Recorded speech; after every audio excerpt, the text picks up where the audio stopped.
Hi everyone, this is Daniel Morales. We have a great show for you today, but before we get started, we just want to take a minute to let you all know that we at Special Olympics stand with everyone who is against racial injustice. Please take a moment to listen to our chairman, Tim Shriver. The Special Olympics movement stands firmly, unequivocally, and with a singular voice against any manifestation of racism, hatred, exclusion, and injustice, the likes of which we've seen in recent days in the United States stand as a defining moment in each of our lives. Where do we stand? How will we act?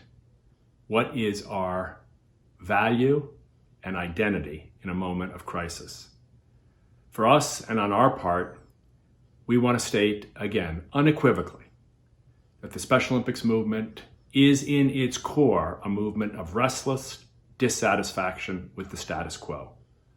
We were founded in the summer of 1968 amidst riots, amidst violence, amidst murder, amidst loss. But we were founded with an energy that translated that anger into agency and that agency into action. It was a movement that brought people together across all forms of division. It was a movement and remains a movement today that believes that these ills of injustice and intolerance must be overcome, that each of us has a responsibility to do it. Black and white, rich and poor, able-bodied and people with differences, people from all walks of life, genders, backgrounds, nationalities, each of us must come together and bear the responsibility of healing the pain and injustice of othering and stigma and hatred and exclusion. In this moment, we rededicate ourselves to that value proposition in the United States, to doing better ourselves, to doing better with the way in which we conduct our programs, the way in which we reach our athlete communities, the ways in which we hire, the ways in which we open our minds to the many, many experiences. And sometimes those experiences include painful exclusion and isolation, to opening our hearts and minds to them and acting to end them now. And in 190 countries around the world, where people with intellectual disabilities, those of color, and so many of their brothers and sisters still suffer from the same kind of exclusion, we commit ourselves to them as well. In the spirit of this moment and this time, we know what it takes to act. Let's not fool ourselves, my brothers and sisters and friends. It's not about we don't know what to do. It's about whether we have the will to do it. Will we reach every child at the moment of birth and tell them they matter? Will we tell every mother that their child is beautiful? Will we tell every healthcare provider that it is essential to treat every child as they grow and develop with equality and dignity? Will we make sure that every school includes every child and welcomes them, and not with judgment and categorization, but with an open heart? Will we demand that employers now open their eyes and their minds to the idea that there are gifts well beyond their natural networks, and that to exclude those beyond their networks is to participate silently perhaps, but nonetheless to participate in exclusion and racism and stigmatizing? This is a moment that defines us. The Special Olympics movement aims to reach its highest level of response in this moment. We do so with humility, with the sure recognition that we have fallen short of our own standards, but with the hope and the conviction that joyfully and together we can do exactly what was done in 1968, which is to overcome division with some creative new strategies that reinforces the dignity of all. For 35 years, the law enforcement torch run for Special Olympics Virginia have been guardians of the flame. We have carried the torch for the athletes and been at the forefront of the Special Olympics mission, raising awareness, compassion, and funds along the way. This year, with challenges present, we called upon you, our community, to carry the torch for our athletes. Through sunshine and some rain, you traveled through mountains and valleys, past interstates, on back roads, over rivers, by oceans, and through every corner of our state. You accepted the challenge and came together for our athletes because together, this is our only way through. The late Max Everton once proclaimed, "I am a torch runner." Today, we are all torch runners.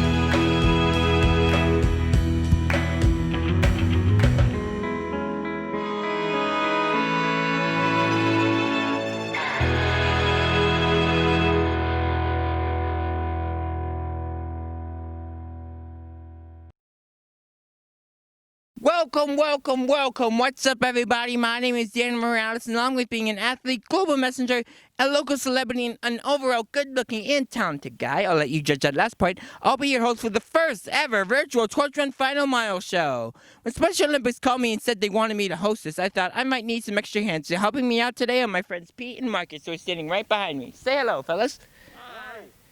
Now, before we get started, I just wanted to take a quick moment to thank everyone who participated in this wonderful event. From the perspective of an athlete who really misses trash talking my friends on the track team, it's really awesome that you all participated in this year's virtual torch run and raised money for me and all of my fellow athletes. Throughout the next 15 minutes, you're going to hear from law enforcement, athletes, partners, service staff, and more. It all leads up to the lighting of the cauldron at the Robbins Center at the University of Richmond and a live dance party, so be sure to stick around. Now, I bet you're getting tired of hearing me speak, and I am too, so let's get this thing started. First off, for the final total of miles run and money raised, let's take you down live to Roanoke, where Sheriff Eric Orange is standing by with the results. Sheriff, take it away. Good morning, guys. Sheriff Eric Orange here with the Roanoke County Sheriff's Office, and I had the privilege of serving you this year as the state chair for the Law Enforcement Torch Run. And I'm honored to also be able to share with you the totals for our first ever virtual torch run. And the totals are... Man, those are amazing numbers. Guys, on behalf of everyone involved, I want to extend our gratitude for your willingness to keep the flame burning bright and for your support of the over 25,000 Special Olympics athletes in the state of Virginia. You guys have done an outstanding job. Thank you very much. That's incredible. Thanks for that, Sheriff. Now, obviously, all of our athletes are disappointed about this year's Summer Games being canceled. This is the biggest event of each year and an opportunity to come together and celebrate a training commitment to our respective sports. It's also a place where you can get a decent hamburger and face paint less than a mile apart from each other, but that's beside the point. We've aligned so many people to help make the event possible.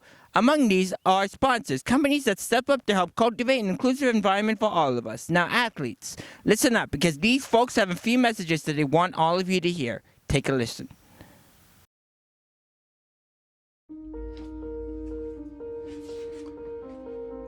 Gabby Douglas, Olympic gymnast, once said, "The hard days are the best because that is when champions are made. When these hard days are gone, you will be stronger than you were, and you will show us all what a champion looks like.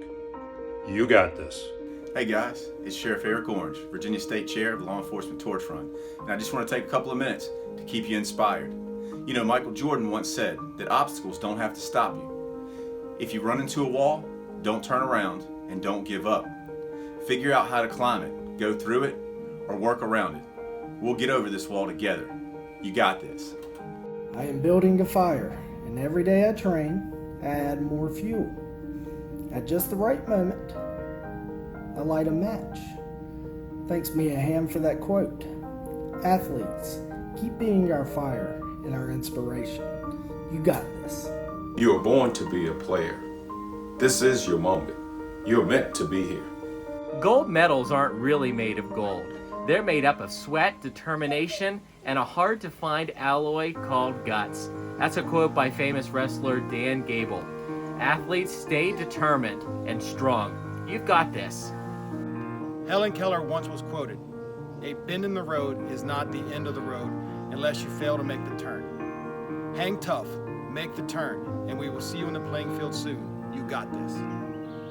Athletes, you are too positive to be doubtful, too optimistic to be fearful, and too determined to be defeated. Can't wait to see you training and playing at a Special Olympics event again. You got this. We, as Special Olympic athletes, are, in a word, resilient. When Corona, the virus, not the beer, struck in mid-March, we didn't just stay inside. No, we formed a community online and encouraged each other to stay fit and healthy. More than 700 people joined a virtual fitness group and shared photos and videos of them staying active. Let's take one last look back at our virtual fitness program. Check it out.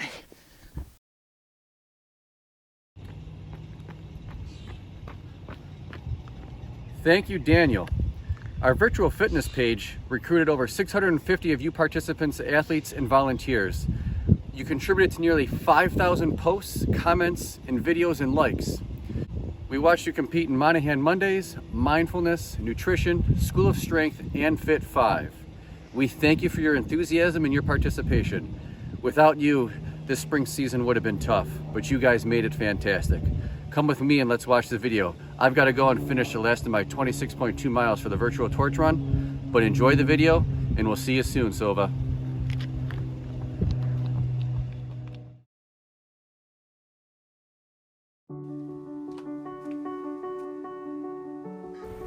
For individuals with special needs, perseverance is one of our greatest assets.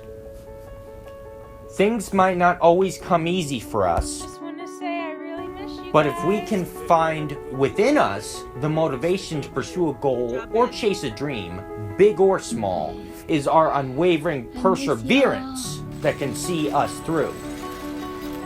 However, during difficult and trying times, our Special Olympians did only what they know how: to be brave in the attempt. Through virtual fitness, our athletes chose to persevere and make health and fitness their spring sport. They turned their driveways, garages, and homes into gyms, their plates into nutritional masterpieces, and found peace of mind with the new world around them. Athletes competed virtually with challenges of flexibility, strength, endurance, and nutrition. They encouraged each other to run faster, eat healthier, and get stronger. Special Olympics Virginia athletes have made the commitment to persevere. And when we get through this, and we will get through this, we will come back faster, stronger, healthier, happier, and once again, be brave in the attempt. That's the way we do it. Peace, everyone, and have a good rest of the day. And stay positive.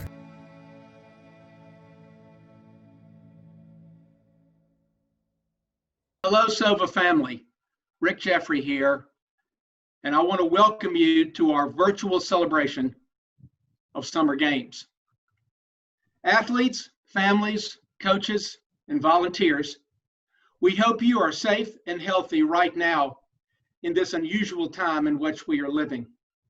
Normally, we'd be getting ready right now for Summer Games to welcome 1,400 athletes from all over the state onto the campus of the University of Richmond for the 38th consecutive year.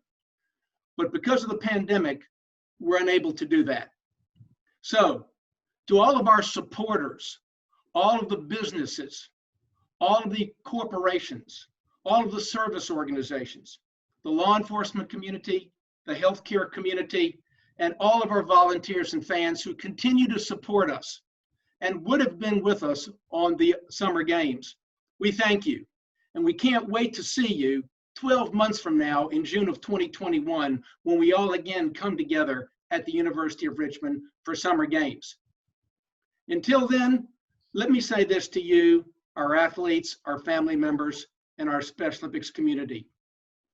This organization has always been built on two principles. We want to, through sport, create communities and environments where our athletes can become fitter and healthier. We also want to engage the community and create environments of inclusion for everyone. In this time of crisis of both health and culture, we remain committed to both of those principles. When we return to play, and we will return to the field of play, we are committed to again creating those environments and helping our Special Olympics athletes become healthier and fitter with a chance to get better and win.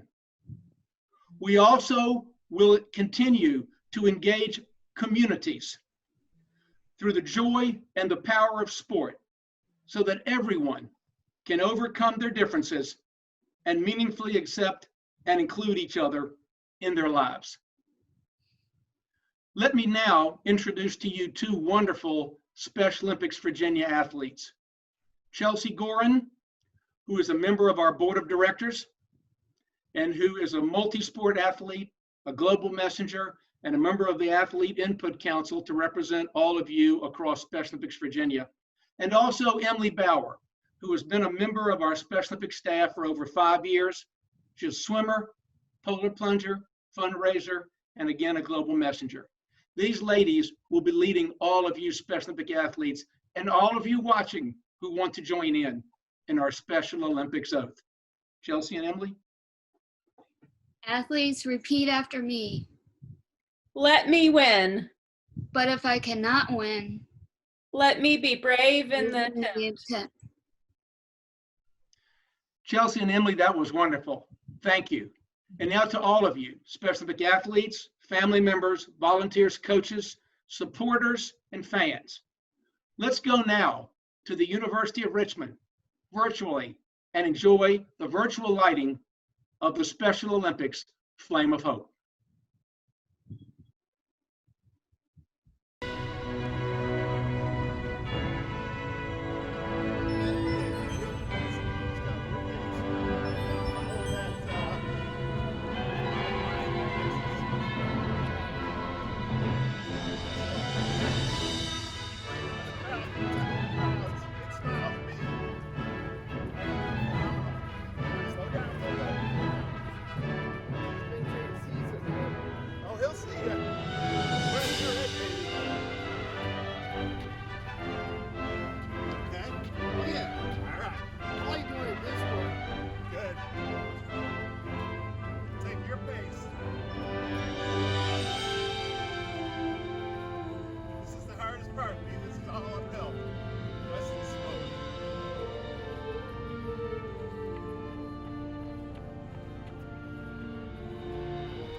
Take every second you get. We're gonna get some shade in just a minute.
Go.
Incredible job, everyone. Now, I don't know about you, but I'm ready to celebrate and dance a little. On behalf of all Special Olympic athletes, volunteers, law enforcement, like these guys, coaches, and staff, thank you, thank you, thank you, thank you. Now, go join my friend DJ Kevin Graham, a longtime volunteer and radio host, for a 4-hour dance party. Have fun and stay safe, everyone.